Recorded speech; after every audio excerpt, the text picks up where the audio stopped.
So Ajahn Chah and his friend set off from Ubon, walking northwards to Tat Panom, the famous stupa on the banks of the Mekong River, and then moving northwest, and finally in the Pupan mountain range he came to Luang Pu Man's monastery.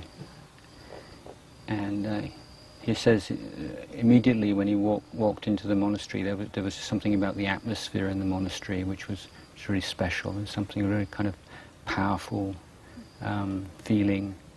Although he couldn't see anybody when he went into the monastery, it was all very quiet, and but everything was extremely well swept. And I think that if you've never been to a Thai forest monastery, it's the idea of what many people call like a Zen-like sort of simplicity, and everything just very, very well, as they say, just everything in its place, very well swept. This very kind of austere simplicity being the general atmosphere. And so he and his friend were welcomed, and they were shown where to put up their glot, and invited to come and to pay respects to Luang Pu Man in the evening. And they went to the kuti, and this was Ajahn Chah's meeting with Luang Pu Man. And he said that although they'd been walking all day and they were very tired, he just felt just so full of bliss listening to Ajahn Man that he just felt like he was floating in the air. He was just so inspiring. And he did take the opportunity to ask a question. And again, interesting, it was a question about the monk's discipline rather than about meditation.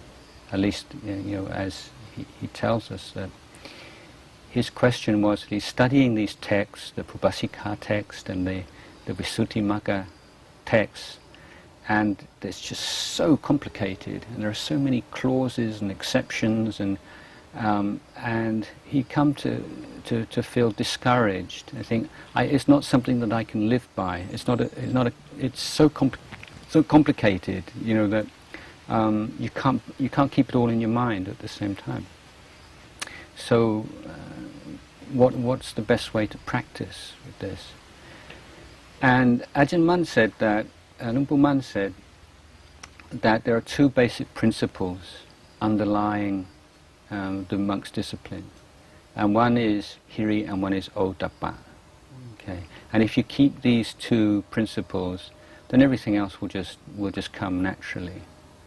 So hiri is we can translate it as like intelligent shame, and ottappa means fear of the results of unwholesome actions.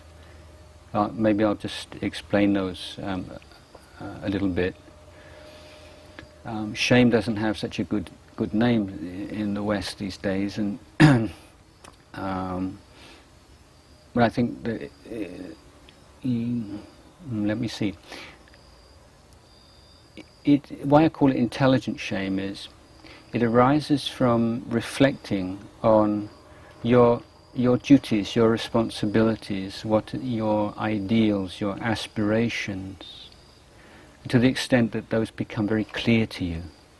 What is your duties as a Buddhist, or as in a family life, as a son, or as a father, or as a husband, and so on. You have when you reflect on those, and you have very, very clearly defined standards for yourself, then if you contemplate acting or speaking in such a way that conflicts with those, then the feeling that arises from recognizing that conflict is what we call hiri, or intelligent shame.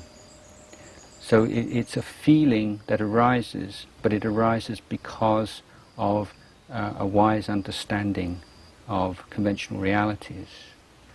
and of precepts and of responsibilities and aspirations, as I say. The other point of ottappa, fear, that's a feeling again, but it arises from reflecting on the law of karma and how unwholesome actions based on greed, hatred and delusion inevitably lead to pain and suffering for yourself and others.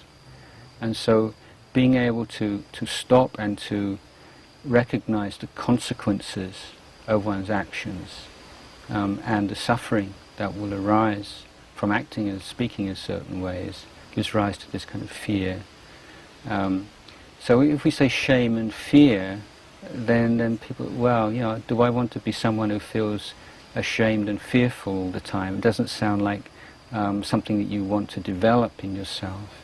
But when you see that these are like emotional responses rising from wise reflection, then I think maybe a little bit clearer.